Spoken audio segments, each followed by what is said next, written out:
Assalamualaikum warahmatullahi wabarakatuh. Alhamdulillahi rabbil alamin, wassalatu wassalamu ala nabiyyina Muhammadin wa ala alihi wa ashabihi wa man tabi'ahum bi ihsanin ila yaumiddin, amma ba'd. Ikhwan sekalian yang Allah muliakan, pada kesempatan ini kita akan lanjutkan tentang fawaid dari hadis Rasul kita sallallahu alaihi wasallam dari Sahal bin Sa'ad As-Sa'idi radhiyallahu an, di mana Rasulullah sallallahu alaihi wasallam didatangi oleh seorang wanita dan ia berkata, "Inni wahabtu nafsi laka." Sesungguhnya aku menyerahkan diriku kepadamu. Kemudian wanita itu lama berdiri dan Rasulullah sallallahu alaihi wasallam tidak ada hasrat kepada wanita tersebut. Kemudian ada sahabat yang berkata, "Ya Rasulullah, zawijniha in lam yakun laka biha hajah." Wahai Rasulullah, nikahkan aku dengannya sekiranya engkau tidak memiliki kebutuhan. Kemudian Rasul berkata, "Hal indaka min syai'in tusdiquha?" Apakah engkau memiliki sesuatu yang bisa dijadikan sebagai mahar?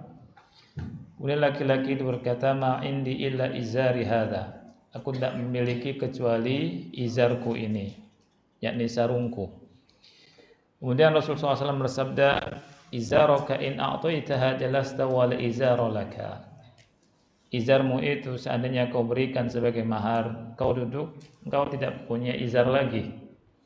Faltamis syai'an, kalau gitu carilah sesuatu. Qal, laki-laki itu berkata, "Ma'ajid, aku tidak mendapatinya."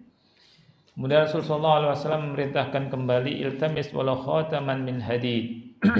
Iltamis walau khataman min hadid. Carilah walaupun cincin dari besi. Dan dia pun mencari tapi tidak juga mendapatkannya. Kemudian Rasulullah SAW bersabda, "Zawwajtukaha bima ma'aka minal Qur'an." Aku nikahkan engkau dengan apa yang ada padamu dari Al-Quran. Ikhwah yang Allah muliakan, hadis yang mulia ini sudah kita bahas beberapa faedah darinya. Kita akan memasuki faedah yang kelima ya. Faedah yang kelima dari hadis yang mulia ini. Dan sebelumnya saya minta maaf akan keterlambatan saya datang kemari ya. Karena ada satu lain hal dan juga macet. Kemudian ana berharap Allah kasih pahala kepada antum semua yang sudah menunggu dan bersabar menunggu. Baik, faedah yang kelima, anna Nabiy sallallahu alaihi wasallam lahu ayyaqida nikahal mar'ati wa in kana laha awliya. Dibolehkan bagi Nabi sallallahu alaihi wasallam menikahkan wanita walaupun wanita tersebut memiliki wali. Boleh bagi Nabi menjadi wali, ya, menikahkan wanita walaupun wanita itu memiliki wali. Ini didasari dengan keumuman dari firman Allah Ta'ala, "An-nabiyyu aula bil mu'minina min anfusihim." Ini dalilnya. Nabi itu lebih utama untuk orang-orang yang beriman daripada diri mereka sendiri.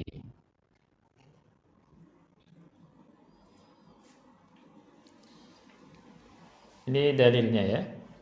Kemudian laki-laki tersebut minta kepada Nabi sallallahu alaihi wasallam untuk menikahkan dengan wanita tersebut. Ini alasan yang kedua. Dan laki-laki tersebut tidak bertanya apakah wanita itu punya wali atau tidak. Dan tentunya ini merupakan kekhususan Nabi Muhammad sallallahu alaihi wasallam. Sekali lagi ini ikhwan, merupakan kekhususan Nabi Muhammad sallallahu alaihi wasallam. Hadza min khususi an-nabi sallallahu alaihi wasallam. Nabi memiliki kekhususan yang tidak diumumkan kepada umatnya sampai puluhan kekhususan Nabi sallallahu alaihi wasallam. Di antaranya boleh bagi Nabi untuk puasa wisal. Ya. Kemudian di antaranya boleh bagi Nabi SAW nikah lebih dari 4. Kemudian di antaranya ini juga. Nabi SAW menikahkan wanita tanpa wali. Selain Nabi tidak boleh. Siapapun dia. Apakah ustadz atau kiai atau habib. Wala di sini ammal hakim wal qadi falaysa lahu ayat kita lil mar'ah. Begitu juga hakim dan qadi. Hakim dan qadi enggak boleh. Hakim dan qadi tidak boleh dan dia tidak punya hak menikahkan wanita kecuali kalau tidak ada wali. Ya, sebagaimana ditunjuk oleh sunnah Nabi Muhammad sallallahu alaihi wasallam. Kalau hakim itu boleh menikahkan ketika tidak ada wali. Boleh menikahkan ketika tidak ada wali. Ya. Jadi pemimpin naib boleh menikahkan wanita ketika makdum walinya enggak ada. Tapi kalau masih ada langsung dinikahkan oleh naib penghulu, ini tidak sah. Ya. Rasulullah SAW bersabda as-sultanu waliyyu man la waliya lahu. Sultan itu wali bagi yang tidak memiliki wali. Sekali lagi, yang boleh menikahkan tanpa wali adalah Nabi Muhammad SAW. Dengan dasar ini, an-nabiyyu aula bil mu'minina min anfusihim. Nabi SAW aula bil mu'minin, lebih utama untuk kaum mukminin daripada diri mereka sendiri kepada diri mereka. Tayyib. Jadi sekali lagi haram hukumnya bagi seorang ustadz atau kiai atau habib menikahkan wanita tanpa apa? Wali ketika walinya masih ada dan nikahnya tidak sah. Sekali lagi nikahnya tidak sah. Ini wajib kita ketahui. Habib bukan siapa-siapa, kiai bukan siapa-siapa, ustadz bukan siapa-siapa dalam masalah ini. Ya. Yang berhak menikahkan itu siapa? Wali. Wali itu siapa, ikhwan? Bapak. Ya, atau ke atas. Ke atas itu kakek. Ya. Terus bapaknya kakek juga bisa. Ya. Terus ke samping bapak paman.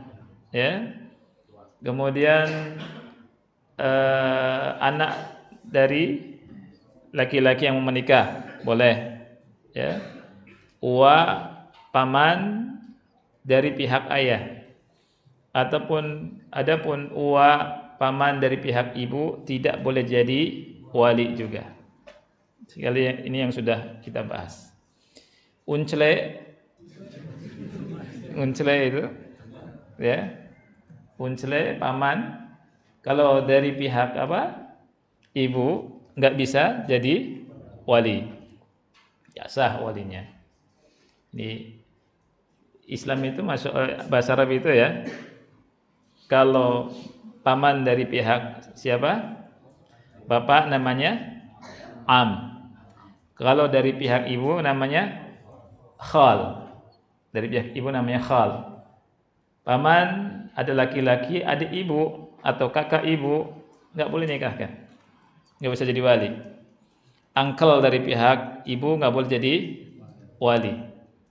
Ya, yang boleh dari pihak ayah. Makanya misalkan di Indonesia ini, siapa yang nikahkan? Wali kamu siapa? Wali saya paman. Ternyata dari paman ibu, nggak bisa. Ya, ini perwalian ini penting untuk diketahui. Yang keenam, anal insana la yahkumu ala syai'in binafyin aw itsbatin illa ba'da tathabbuti wa taharri.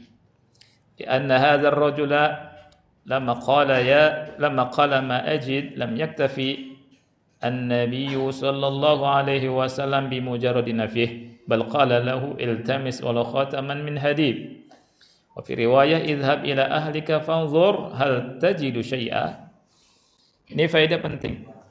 Seseorang tidak boleh menghukumi sesuatu dengan penafian atau dengan isbat kecuali setelah tasabbut dan tahari, setelah cek dan recheck. Jadi seseorang tidak boleh menghukumi sesuatu dengan penafian atau dengan isbat. Yang tidak boleh seseorang menghukumi ini enggak, ya, enggak ada, ini ada, ini boleh, ini enggak boleh, ya. Tidak boleh langsung mengatakan tidak ada atau tidak boleh langsung mengatakan ada. Ini kalau dalam bahasa Indonesia cepat ngomong. Nah, cepat ngomong ini ya enggak boleh, harus tasabut dulu. Tidak boleh kita menghukum sesuatu kecuali dengan ada dasar. Ya. Karena laki-laki ini ketika dia bilang ma'ajid enggak ada, Rasul enggak cukup dengan perkataan dia enggak ada. Ketika Rasulullah SAW suruh nyari apa? Mahar.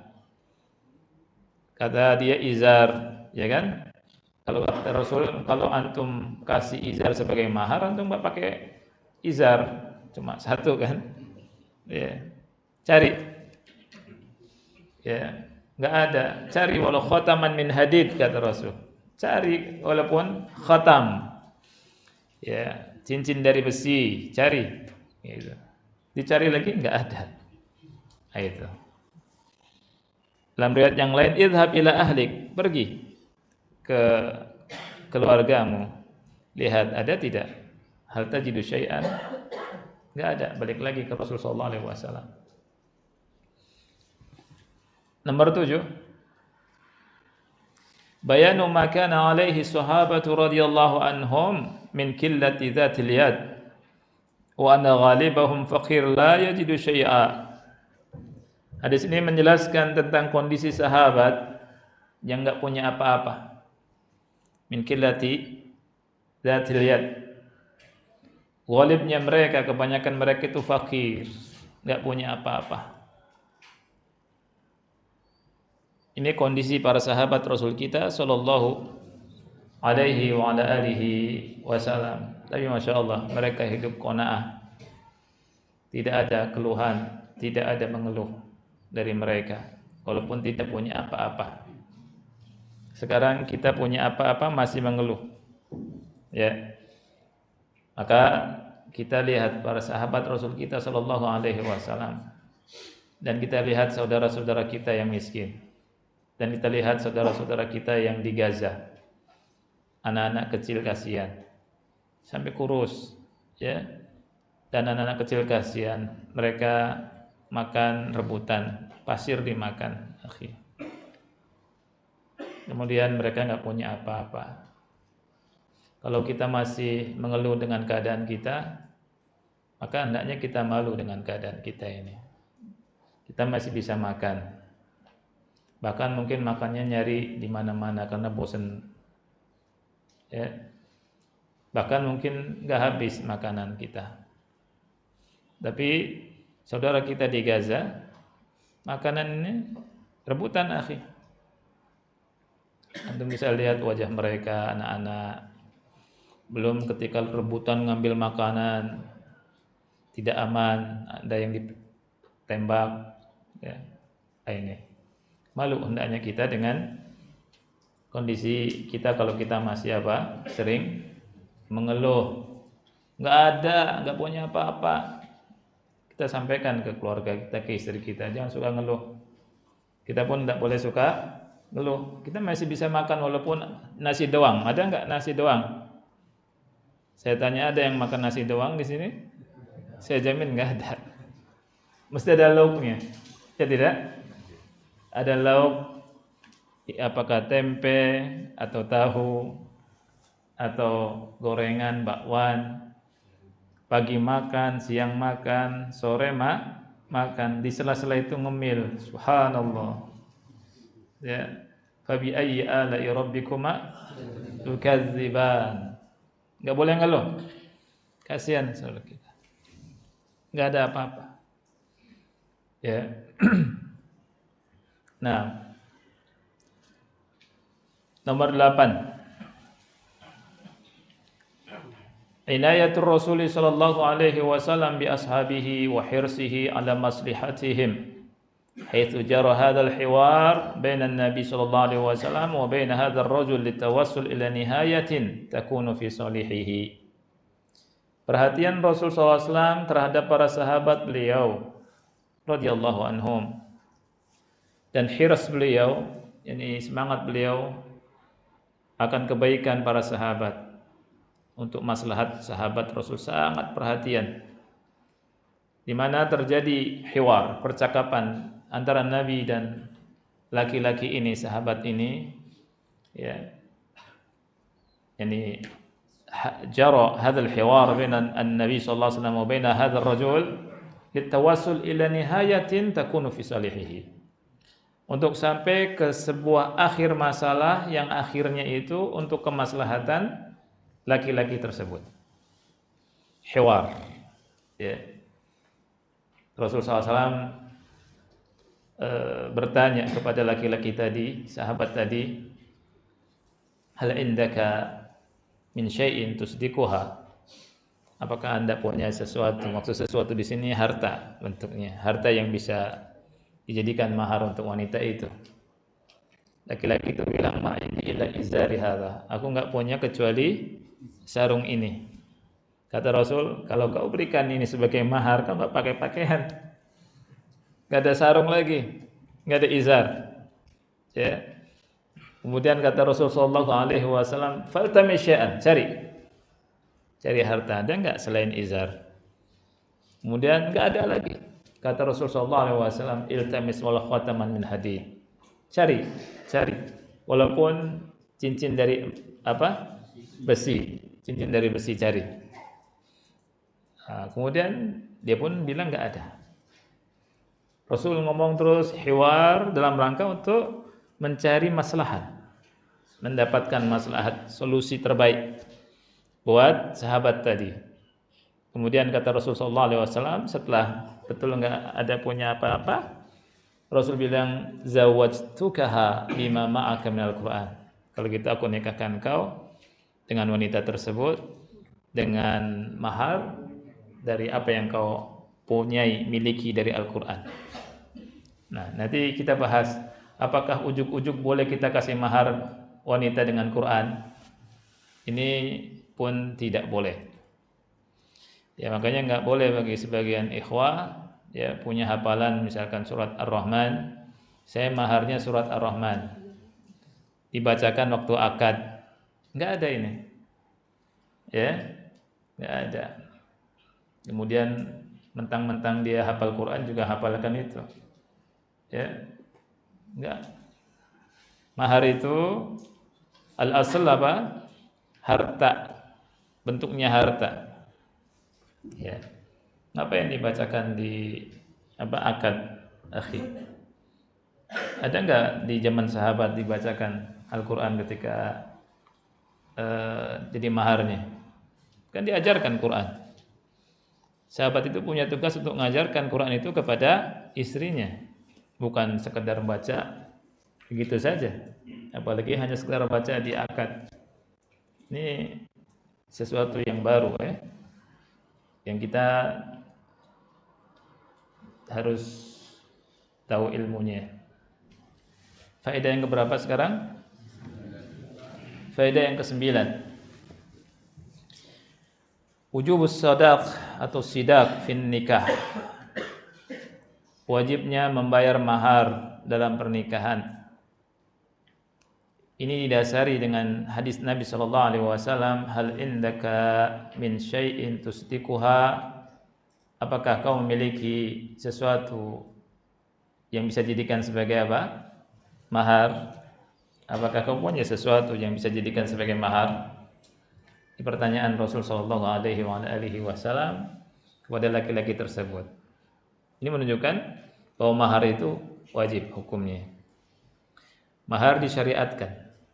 Disyariatkan dengan dasar apa, ikhwan? Al-Qur'an, sunnah dan ijma'. Ya.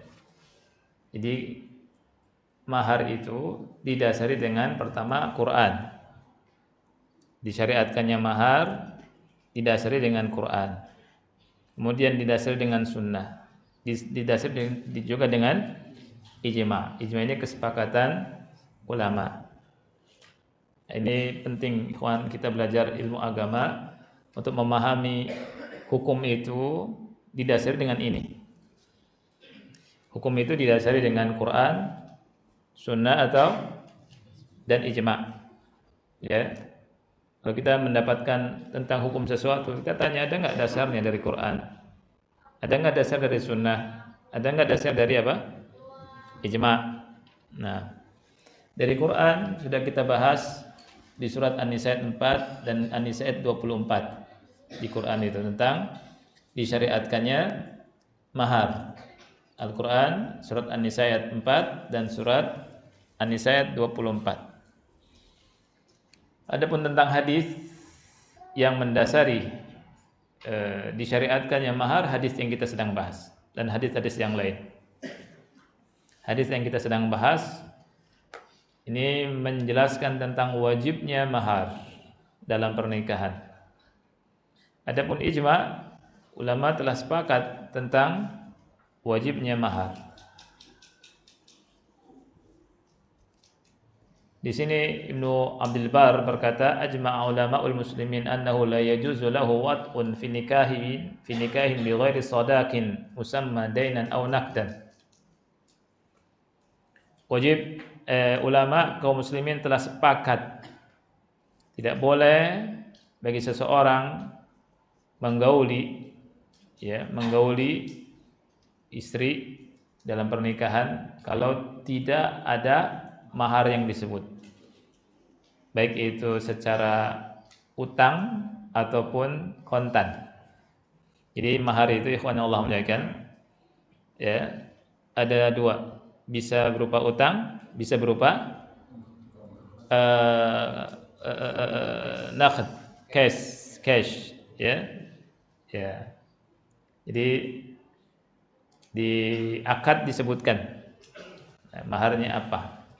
Ya, misalkan aku terima, misalkan si calon mertua atau walinya, ya fulan, aku nikahkan kau dengan putri saya bernama fulanah dengan mahar atau mas kawin cincin 10 gram emas dibayar utang. Boleh nggak akhi? Boleh. Ya, oh utang ini ternyata. Boleh ya. Atau dibayar kontan. Tapi kalau nggak disebut gimana? Kalau nggak disebut nggak apa-apa. Kalau nggak disebut dalam akad nggak apa-apa. Tapi ada kesepakatan maharnya apa. Kalau nggak ada kesepakatan, tetap bayar mahar, tapi mahar apa? Misal. Mahar misal. Mahar misal itu dikembalikan kepada, biasanya kebiasaannya itu ahwat di situ kalau dikasih mahar berapa gitu. Kakak-kakaknya, adik-adiknya atau tetangga-tetangganya itu dihitung dari situ. Yang tidak boleh itu nikah tanpa mahar sama sekali. Diharamkan. Ya, nikah tanpa mahar sama sekali enggak boleh. Baik, yang ke-10. Annal awla an yadhkura as-sadaq fil aqdi. Nah, ini penting ini, ikhwan. Ya. Jadi utamanya itu, afdolnya itu menyebutkan atau an yudhkara as-sadaqu fil aqd, disebutkan mahar ketika akad. Jadi akad, ketika ada akad disebutkan apa? Mahar. Ada dua manfaat disebutkan mahar ketika akad itu.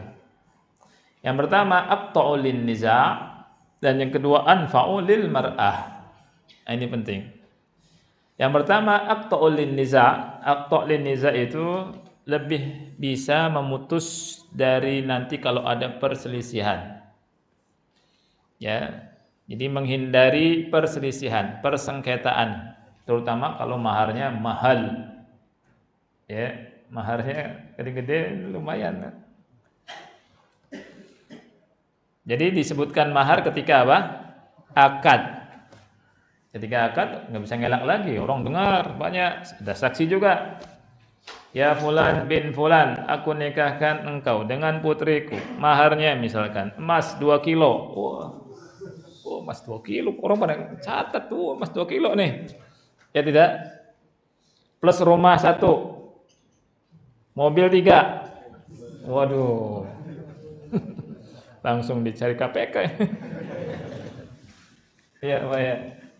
Dari mana uangnya nih? Ya. Nah, baik. Jadi maharnya misalkan maharnya besar misalkan 25 juta lumayan kan, atau 50 juta misalkan. Kan gede kan? Ini gede. Tapi sebaik-baik mahar yang gede apa yang kecil lah? Yang kecil. Sudah kita bahas ya di murojaah lagi. Mahar yang kecil itu lebih apa? Lebih berkah. Lebih berkah. Mahar yang kecil itu lebih berkah. Dan sekarang anehnya orang berbangga-bangga dengan mahar yang gede, dengan mahar yang besar. Kemudian berbangga-bangga juga kalau udah bisa bikin acara walimah yang besar, nyewa gedung yang mahal, ya Pak ya? Iya, nyewa gedung yang mahal, bangga-bangga. Pakai kereta kencana diarak, dada-dada, mau ikutan, ya? Nggak usah, akhi. Nikah aja dah. Ya tidak, insyaallah berkah. Habis itu ditangkap KPK. Ya, atau cerai misalkan. Ada betul, subhanallah. Ada yang pernikahannya masya Allah mahal, gak lama cerai. Dan itu nggak 1-2. Betul, masya Allah. Antum mengingatkan sesuatu. Betul, akhi.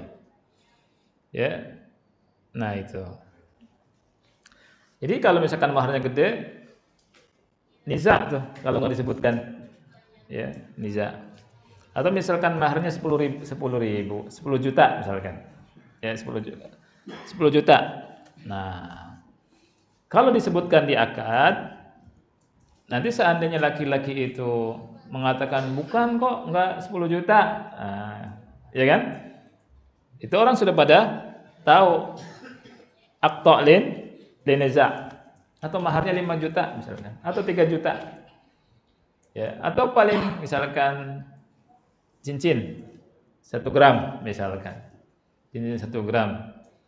Nah, sekali lagi semakin kecil semakin apa berkah. Dan disebutkan akad ketika akad mahar disebutkan ketika akad ini aqta'lin niza' pertama. Apa itu aqta'lin niza'?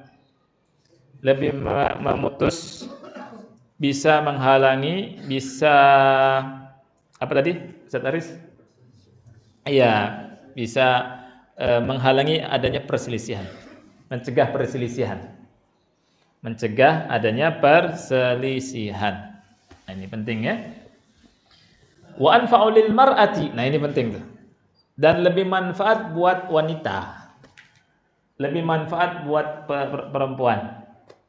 Nah, ini perempuan yang dengar nih, perhatikan nih. Ini ilmu akhi, akhwat. Ya. Jadi minta disebutkan ketika akad mahar boleh, ya. Fa innaha law tulliqat qabla ad-dukhul thabata laha nisfu sidaq.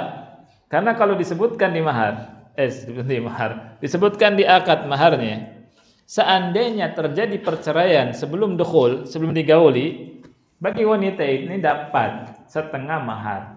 Kalau misalkan maharnya tadi 2 kilo emas, dapat 1 kilonya. Waduh, manfaat nggak buat perempuan? Manfaat, ya tidak? Nah, Masya Allah, ya langsung dicatat sama akhwat semua. Gede, iya. Kalau misalkan maharnya 5 juta, dapat berapa? 2,5 juta. Nah itu, dapat setengah maharnya. Nah itu. Tapi kalau nggak disebutkan, dapat setengah mahar tidak? Nggak dapat. Ya. Kalau tidak disebutkan ketika akad itu mahar, si wanita ketika dicerai qabla dukhul nggak dapat itu mahar. Ya. Dalilnya adalah firman Allah Ta'ala surah Al-Baqarah ayat 237 dan ayat 236. Al-Baqarah 237 Allah Ta'ala berfirman, "Wa in talaqtumuhunna min qabli an tamassuhunna wa qad faradtum lahunna faridatan fa nisfu ma faradtum." Apabila kamu mencerai istri sebelum digauli dan sudah menentukan mahar untuk mereka, lihat, dicerai sebelum digauli, sudah akad. Ya. Sudah ditentukan maharnya, disebutkan maharnya. Ya, fanisfu ma faradtum. Ya, wanita boleh mendapatkan setengah dari mahar. Nah, itu. Ini Allah yang berfirman. Ini hukum Allah Subhanahu wa taala. Walau aqadallaha bighairi shadaq sahan nikah. Kalau misalkan melakukan akad tanpa adanya mahar disebutkan di akad, nikahnya sah. Allah berfirman di surah Al-Baqarah 236, "La junaha 'alaikum in talaqtumun nisa ma lam tamassuhunna aw tafridu lahunna fariidhah." Tidak mengapa, ya. Tidak mengapa, tidak berdosa apabila kalian mencerai istri, ya, mencerai istri dengan tidak ngasih mahar. Maksudnya, tidak mengapa itu dengan tidak ngasih mahar. Ya, la junaha 'alaikum, tidak ada dosa atas kamu ketika kamu nggak ngasih mahar. Ketika kamu nggak ngasih mahar ketika menceraikan istri yang belum digauli dan tidak atau belum disebut maharnya. Nah, ini beda hukumnya. Kalau sudah disebut maharnya di akad, ketika dicerai sebelum digauli, wanita dapat setengah. Tetapi ketika belum digauli dan tidak juga disebut mahar, tidak dapat apa-apa. Ya, tetapi dapat mut'ah. Apa itu mut'ah? Pemberian untuk menghibur hati si wanita itu. Ya. Makanya Allah bilang, "Wa matti'uhunna 'alal musi'i qadaruhu wa 'alal muqtiri qadaruhu mata'an bil ma'ruf." Kasih mut'ah kepada wanita yang dicerai. Untuk yang yang kaya sesuai dengan kekayaannya, yang miskin sesuai dengan kemiskinannya. Mata ambil ma'ruf, sebagai pemberian mut'ah yang ma'ruf, haqqan 'alal muhsinin. Ya, tetapi sekali lagi mut'ah enggak wajib ketika orang sudah ngasih mahar. Tapi di sini kalau belum ngasih mahar wajib. Sebagian ulama mengatakan wajib hukumnya kalau tidak ngasih mahar, kasih mut'ah. Tapi kalau sudah kasih mahar tidak wajib.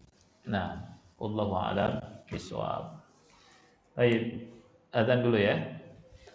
Habis azan insyaallah kita lanjutkan lagi. Ini fawaidnya penting semua ikhwan, sehingga kita bahas semua insyaallah. Wallahu a'lam bishawab. Wassallallahu nabiyana Muhammad wa ala alihi wa sahbihi wa barak wasallam. Nah,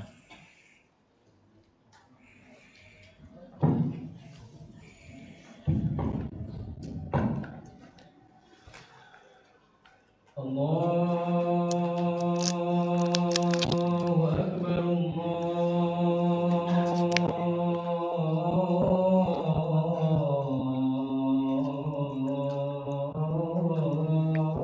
Allahu Akbar, Allahu Akbar.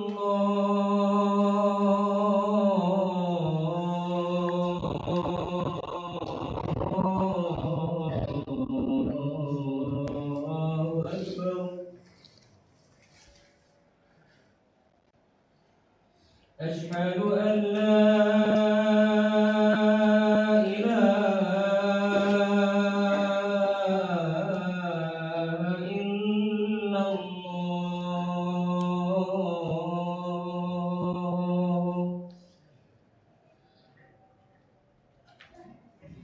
Asyhadu an la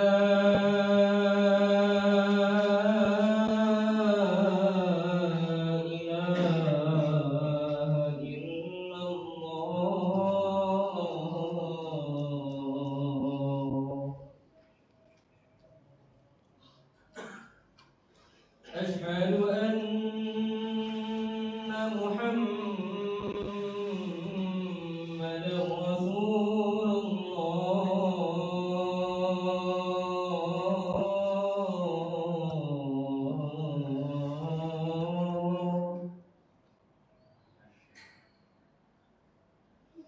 أشهد أن محمدا رسول الله.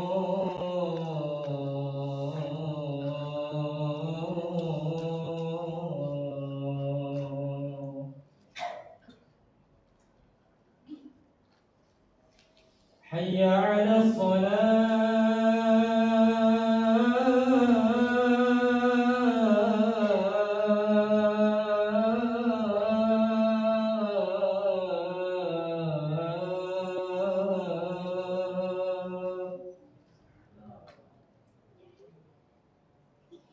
حي على الصلاة.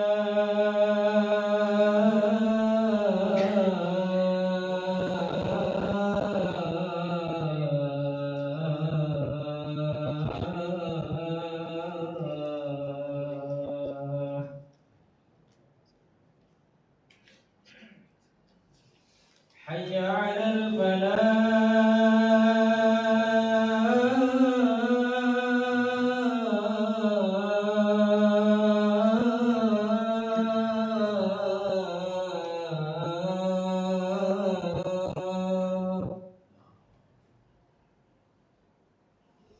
حي على الفلاح.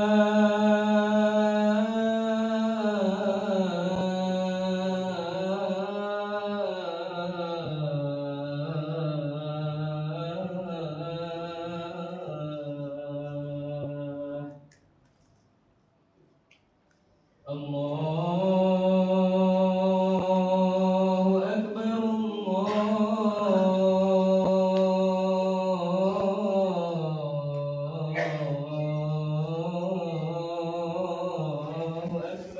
Allahu Akbar, Allahu Akbar.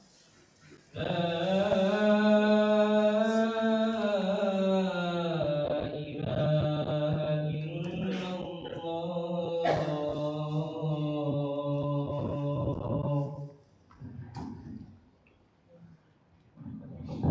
Alhamdulillah wassalatu wassalamu ala Rasulillah wa ala alihi wa ashabihi wa man wala wa la haula wa la quwata illa billahi amma ba'd.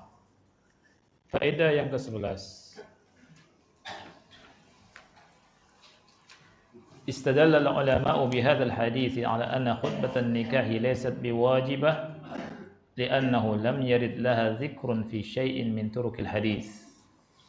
Ulama berdalil dengan hadis ini bahwa khutbah nikah tidak wajib karena tidak ada keterangan penyebutan tentang hal tersebut di jalan-jalan hadis yang ada. Ini faedah yang ke-11. Dari sini kita tahu ikhwan Allah muliakan bahwa khutbah nikah ini tidak wajib. Artinya kalaupun tidak ada khutbah nikah, nikahnya tetap sah. Kalau ada bagus juga karena sunnah. Ya. Dan Rasulullah SAW di sini langsung berkata kepada laki-laki tadi, zawwajtukaha bima ma'aka minal Qur'an. Aku nikahkan engkau dengan wanita tersebut dengan apa yang kau miliki dari Al-Qur'an. Bima ma'aka minal Qur'an. Maksudnya maharnya apa ikhwan? Maharnya ta'limul Qur'an. Lihat maharnya, mahar bima ma'aka minal Qur'an itu bukan sekedar dia punya Quran saja, bukan. Kalau hanya sekedar dia punya Quran saja, nggak ada bedanya dengan Nabi SAW. Ya, artinya wanita itu hibah juga ke laki-laki tersebut. Tapi maksud dari bima ma'aka minal Quran itu diajarkan apa? Al-Quran. Diajarkan Quran. Diajarkan itu gimana? Diajarkan Quran itu gimana? Diajarkan Quran itu diajari ngaji. Diajari ngaji. Baca dari apa yang kita hafal. Gitu. Bukan dibacakan di akad, bukan. Beda enggak ikhwan? Beda. Ya. Kalau dibacakan di akad, diajarkan enggak tuh kepada wanita itu? Tidak ada. Ya. Diajarkan dari awal sampai akhir. Itu maksudnya. Maksud dari bima ma'aka minal Qur'an. Dan ini menunjukkan bahwa khutbah nikah sekali lagi khutbah nikah tidak wajib. Faedah yang ke-12, karena sudah pernah Anda singgung dalam pertemuan yang lalu, saya loncat langsung ke faedah yang ke-13. Faedah yang ke-12 ini berbicara tentang lafaz dalam menikahkan. Apakah harus dengan lafaz ankahtuka wa zawwajtuka atau dikembalikan kepada makna yang serupa. Ya, walaupun tidak dengan lafaz ankahtuka wa zawwajtuka. Ya. Yang tepat adalah dikembalikan kepada makna. Karena setiap orang negeri punya bahasa sendiri-sendiri yang maknanya sama, dan itu menunjukkan lafaz yang menunjukkan pada akad pernikahan, maka nikahnya hukumnya sah. Nikahnya hukumnya apa? Sah. Nah, karena ada kaidah al-ibrah fil uqudi bil qusudi wal ma'ani la bil alfadhi wal mabani. Jadi melihat itu dengan makna, isi, kandungan, bukan dengan apa? Lafaz. Bukan dengan lafaz. Ya. Nah, begitu juga halnya dengan masalah transaksi yang lain ya. Transaksi al-bai' wasyira' wal ijara, ya, jual beli, sewa menyewa, itu dengan yang sudah ma'ruf di kalangan manusia, itu akadnya deal, sah.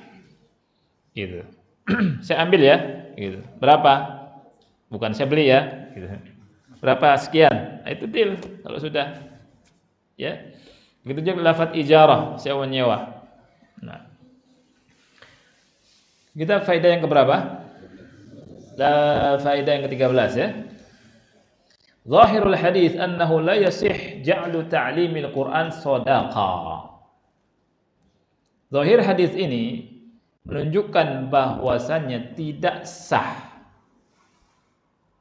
taklim Quran dijadikan sebagai mahar. Jadi zahir hadis ini menjadikan taklim Quran sebagai mahar itu tidak sah, la yasih. Ya. Lihat nih. Zahir hadis ini, jadi taklimul Quran itu kalau dijadikan mahar tidak apa? Tidak sah. Anda tekankan lafaz awal ini dulu supaya orang tidak memudah-mudahkan urusan ini. Sekali lagi, zahir hadis ini menunjukkan bahwa taklimul Quran tidak sah dijadikan sebagai mahar. Idza kana al-malu mutayassiran 'ala az-zawj. Apabila memang harta itu mudah didapat. Ada harta dan mutayassir, mudah bagi si laki-laki. Bagi suami. Dan di zaman sekarang ini syibhul mustahil, orang enggak punya harta. Ya, anak gunakan kalimat syibhu al-mustahil, hampir mustahil, mirip dengan kemustahilan. Orang punya harta, akhi. Ya tidak? Iya, punya harta. Apa yang ada di rumah, walaupun kitab, buku, nah itu harta kita. Antum lihat di rumah, dari depan rumah sampai belakang rumah, apa yang bisa dijadikan mahar?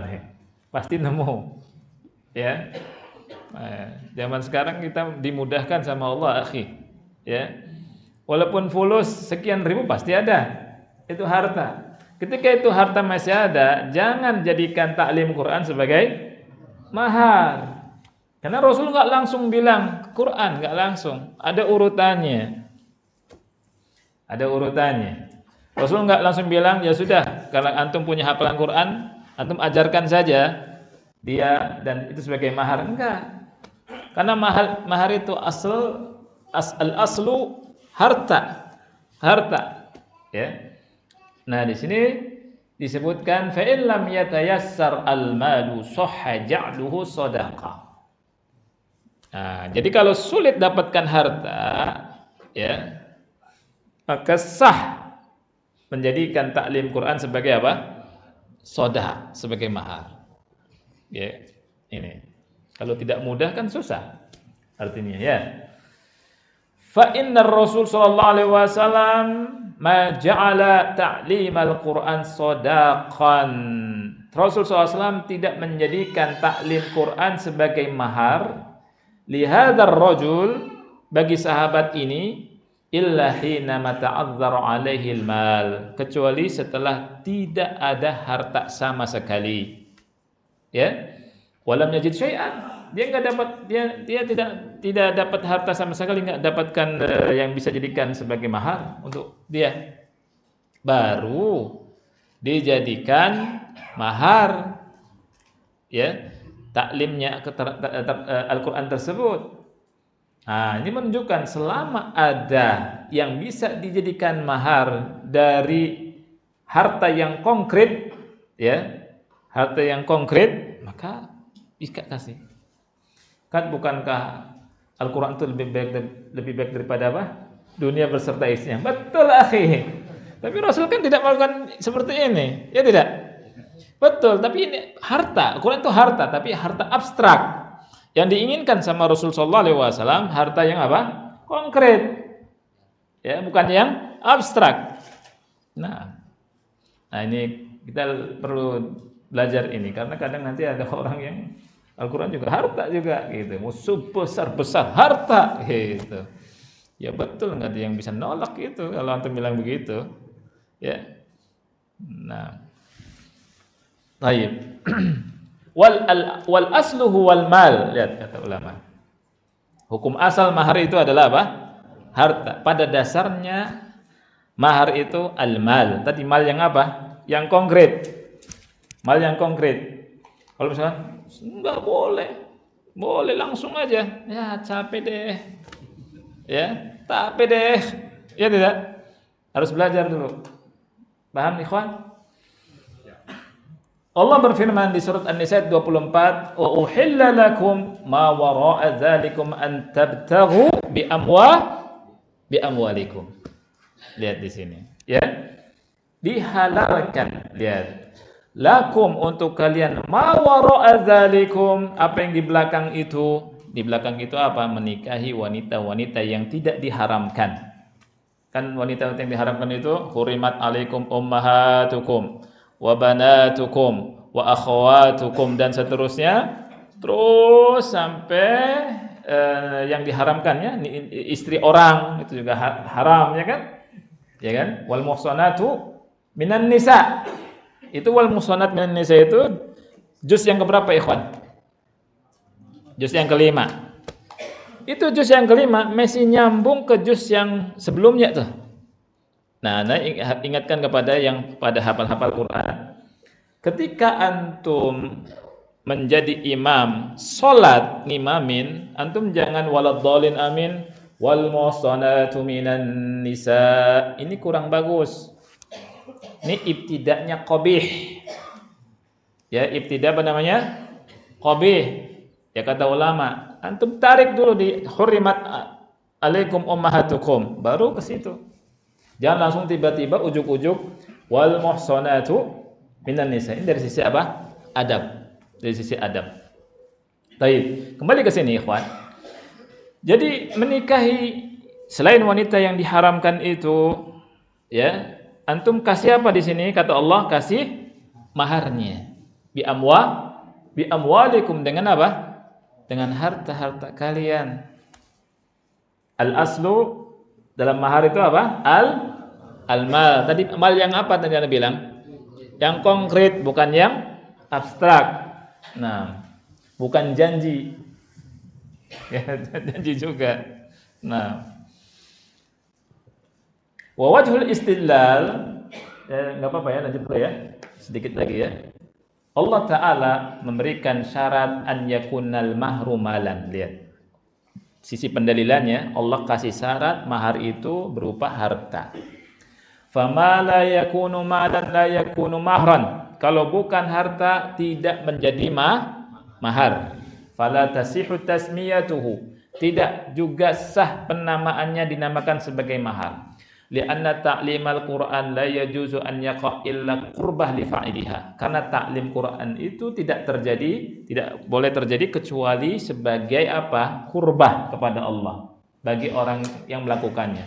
Falam yasih an yakuna shadaqan. Tidak boleh dan tidak sah dia sebagai mahar seperti sholat dan puasa, nggak ada beda. Sholat puasa ini kurbah. Bisa nggak sholat kita jadikan mahar buat istri kita? Nggak bisa. Puasa kita jadikan mahar? Tidak bisa juga. Nah, taib. Yang terakhir, Anda loncat langsung ke 15.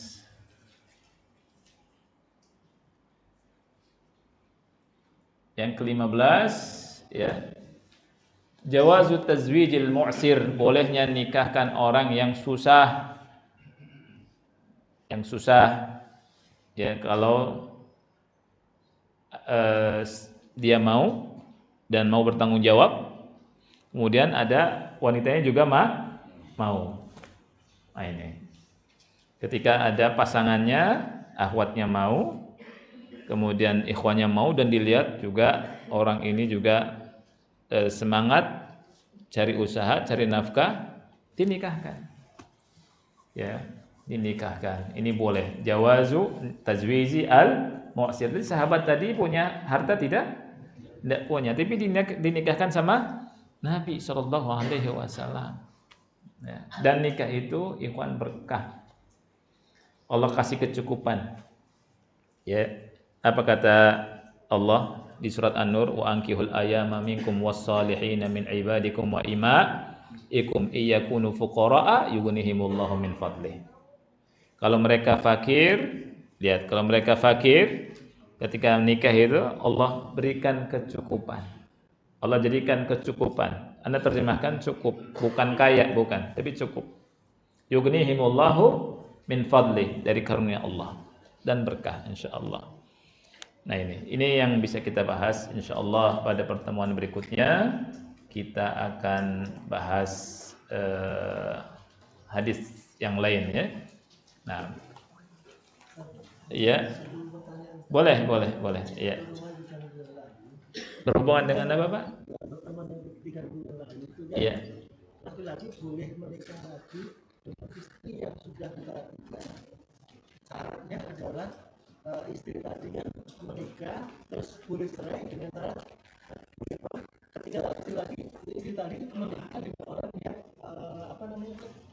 tidak mampu memberikan nafkah batin. Nah, itu boleh cerai apabila sudah merasakan madunya.